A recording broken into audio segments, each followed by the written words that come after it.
మనందరి జీవితంలో మనల్ని వెనక్కి లాగే ఒకే ఒక్క పెద్ద శత్రువు ఉంది, అదే భయం. మరి దాన్ని జయించడమెలా?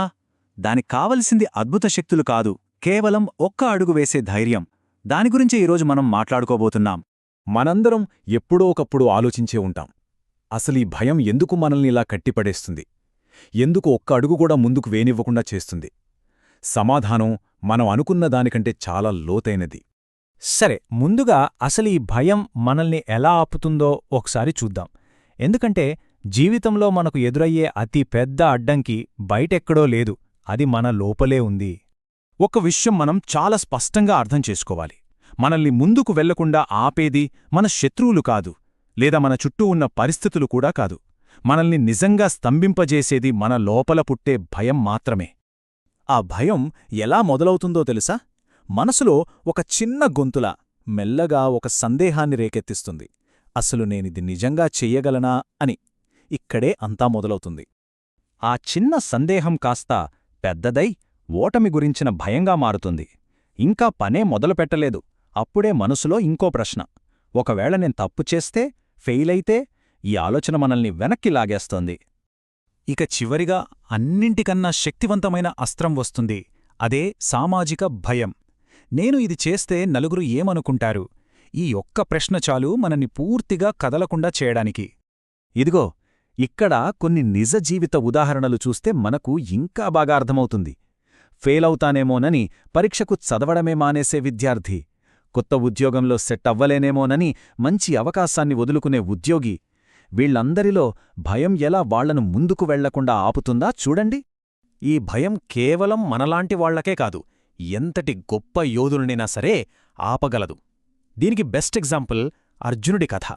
కురుక్షేత్ర యుద్ధం మధ్యలో ఆ మహాయోధుడు అర్జునుడు ఉన్నట్టుండి ఆగిపోయాడు. అతని దగ్గర శక్తి లేక కాదు, నైపుణ్యం లేక కాదు, అతన్ని కదలకుండా చేసింది కూడా ఇదే భయం. అర్జునుడి మనసులో నడుస్తున్న సంఘర్షణ ఇది. అతని భయం యుద్ధం చేయడం గురించి కాదు, అతని భయమంతా భవిష్యత్తు గురించి. ఇంకా జరగని ఫలితాలను ఊహించుకుని, ఒకవేళ నేను తప్పు చేస్తే నా జీవితమేమైపోతుంది అని కుమిలిపోతున్నాడు. సరిగ్గా అప్పుడే శ్రీకృష్ణుడు రంగంలోకి దిగి అర్జునుడికి భయమంటే ఏంటో, దాని అసలు స్వరూపమేంటో చూపించాడు. ఈ కథలో ఇదే కీలకమైన మలుపు. కృష్ణుడు చెప్పిన మాటలు చాలా సింపుల్, కానీ చాలా పవర్ఫుల్. భయమనేది మనం చేస్తున్న పనివల్ల వచ్చేది కాదట. మరి దేనివల్లొస్తోంది? మనం ఇంకా చూడలేని, మన కంట్రోల్లో లేని భవిష్యత్ ఫలితాలను ఊహించుకోవడం వల్లే వస్తుందట. అసలు సమస్య ఇక్కడే ఉంది. చూడండి, ఇక్కడ ఎంత స్పష్టంగా ఉందో. సమస్యేంటి? ఫలితాన్ని ఊహించడం. మరి పరిష్కారం? ఆ ఊహల్ని పక్కనపెట్టి మన ముందున్న పనిమీద మాత్రమే దృష్టి పెట్టడం. మనం ఫలితాల గురించి ఎంత ఎక్కువగా ఆలోచిస్తే భయం మనల్ని అంతగా తినేస్తుంది. సరే, థియరీ బాగుంది, కానీ దీన్ని ప్రాక్టికల్గా ఎలా ఫాలో అవ్వాలి? దీనికోసం కృష్ణుడొక అద్భుతమైన ఉదాహరణ చెప్పాడు. ఒకసారి ఇలా ఊహించుకోండి, భయం అనేది ఒక కారు చీకటి రోడ్డు లాంటిది. మనం నిలబడిన చోట్నుంచి చూస్తే ముందు దారి మొత్తం అస్సలు కనిపించదు. ఆ కనిపించకపోవడమే మనల్ని భయపెడుతుంది. ఆ చీకట్లో ముందుకు వెళ్లాలంటే మనం మొత్తం దారి గురించి ఆలోచించక్కర్లేదు, గమ్యం గురించి కూడా వర్రీ అవ్వక్కర్లేదు. మనం వేసుకోవాల్సిన ప్రశ్న ఒక్కటే ఒక్కటి: సరే, ఇప్పుడు నేను వెయ్యగలిగే నా నెక్స్ట్ చిన్న స్టెప్ ఏంటి? అంతే, భవిష్యత్తు కాదు, ఈ క్షణం. ఇక్కడే మనకు ధైర్యమంటే ఏంటో ఒక కొత్త అర్థం తెలుస్తోంది. ఇది మన ఆలోచన విధానాన్నే మార్చేస్తుంది. ధైర్యమంటే మనలో భయం పూర్తిగా పోవడం కాదు, అది అసాధ్యం. భయం ఉన్నప్పటికీ, ముందు దారి కనిపించకపోయినా సరే, ఆ ఒక్క అడుగు ముందుకు వేయడమే అసలైన ధైర్యం. ఇదిగో, ఇది మనందరం గుర్తుంచుకోవాల్సిన ఒక పవర్ఫుల్ మంత్రంలాంటిది.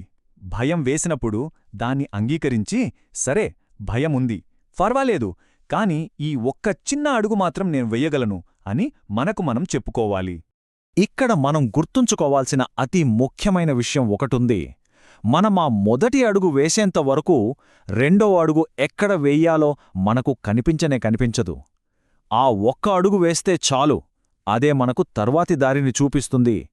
జీవిత ప్రయాణం అంటే ఇదే. ఇప్పుడొక ప్రశ్న రావచ్చు. సరే, భయాన్ని దాటి అడుగు వేయడం అర్థమైంది, కానీ మనస్సులో ఆలోచనలు ఆగకుండా వస్తూనే ఉంటే, ఒకే విషయం గురించి పదే పదే ఆలోచిస్తూ ఉంటే, అప్పుడేం చెయ్యాలి? ఆ అలవాటు నుంచి ఎలా బయటపడాలి? దీని గురించి మనం తర్వాతి విశ్లేషణలో వివరంగా మాట్లాడుకుందాం.